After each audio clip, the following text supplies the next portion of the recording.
अस्सलाम वालेकुम। Welcome to crypto by Shahid. Last video में हम देखे हैं क्रिप्टो क्या होता है, और ये वीडियो में हम जानते हैं बिटकॉइन क्या होता है। Explained in Hindi by crypto by Shahid. Bitcoin क्या होता है? बिटकॉइन एक डिजिटल करेंसी है। ये डिसेंट्रलाइज्ड है, यानी किसी गवर्नमेंट या बैंक के कंट्रोल में नहीं। मतलब बिटकॉइन एक डिजिटल करेंसी है, मतलब ये एक डिजिटल इंटरनेट पे चलने का करेंसी है, ना फिजिकल करेंसी है, ना फिजिकल नोट्स या समथिंग। नहीं है, ये सिर्फ इंटरनेट पे चलता है, डिजिटली चलता है। ये एक डिजिटल करेंसी है। ये डिसेंट्रलाइज्ड है, यानी किसी गवर्नमेंट या बैंक के कंट्रोल में नहीं। मतलब ये सिर्फ इंटरनेट पे चलता है। ये किसी गवर्नमेंट के कंट्रोल में नहीं होता या किसी बैंक के कंट्रोल में नहीं होता। ये सिर्फ एक इंटरनेट पे चलता है। ये किसी एक थर्ड पर्सन, थर्ड पार्टी, किसी गवर्नमेंट, किसी बैंक या किसी के कंट्रोल में नहीं होता। ये सिर्फ एक इंटरनेट पे चलता है। ये एक डिसेंट्रलाइज्ड है। बिटकॉइन किसने बनाया? बिटकॉइन ने बनाया सतोशी नाकामोटो। 2009 में बिटकॉइन बनाया। ये एक अनोनिमस डेवलपर था। बिटकॉइन को 2009 में बनाया गया था। ये एक अनोनिमस नाम के, सतोशी नाकामोटो। एक ओरिजिनल नाम नहीं है। ये पर्सन का आइडेंटिटी अभी तक पता नहीं चला, लेकिन ये अब 11th richest man in the world है बाई हिज क्रिप्टो होल्डिंग्स।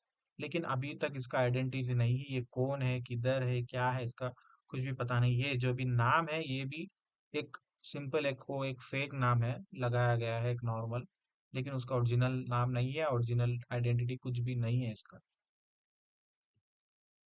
क्यों बनाया गया? बिटकॉइन को क्यों बनाया गया? बैंक के बिना लोग डायरेक्ट पैसे भेज सकें।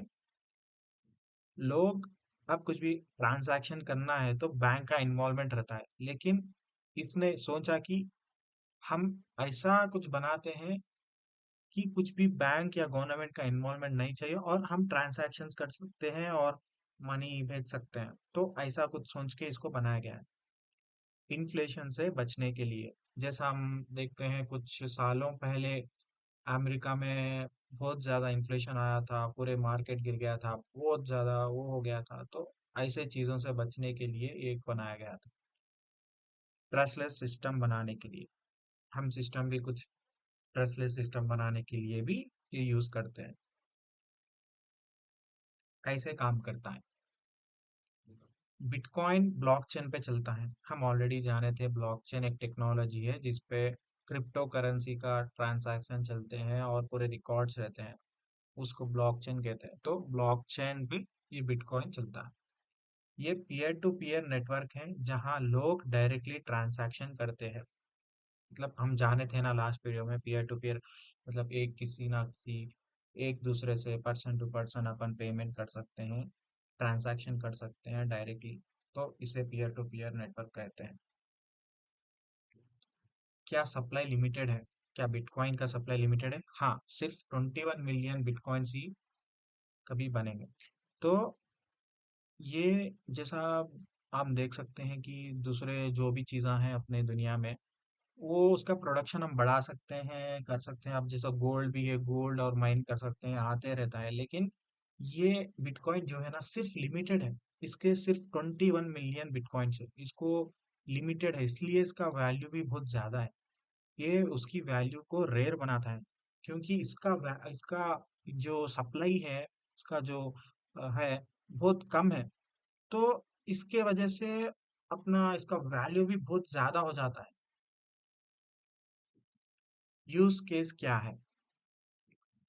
स्टोर ऑफ वैल्यू, जैसे डिजिटल गोल्ड। जैसे डिजिटल गोल्ड है, वैसे ही एक है bitcoin, digital currency. International payments, हम किसी इंटरनेशनल पेमेंट्स करने के लिए बिटकॉइन को यूज कर सकते हैं। कुछ लोग इसे लॉन्ग टर्म इन्वेस्टमेंट के लिए यूज करते हैं। जैसे हम इन्वेस्ट कर, अब आप करंट प्राइस देखते हैं तो अब परसों ही $1,20,000 जाके आया, 1,20,000 टू 1,23,000 डॉलर तक जाके आया, 1 करोड़ के ऊपर, 1 करोड़ के ऊपर जाके। हम अभी भी इन्वेस्ट करके उसको फ्यूचर में जब भी अपना और प्राइस ऊपर जाएगा, जब हम सेल कर सकते हैं, प्रॉफिट ले सकते हैं, ऐसा लॉन्ग टर्म इन्वेस्टमेंट के लिए यूज कर सकते हैं। अभी लेना सही है या नहीं? तो ये फाइनेंशियल एडवाइस नहीं है, लेकिन बिटकॉइन को लोग लॉन्ग टर्म होल्ड करते हैं। अपना रिसर्च जरूर करें और अपना डिसीजन ले लें। अगर वीडियो पसंद आया तो लाइक करो और सब्सक्राइब करो। नेक्स्ट वीडियो में हम जानते हैं ब्लॉकचेन क्या होता है। Follow crypto by Shahid insta handle. Thank you for watching. अल्लाह हाफिज।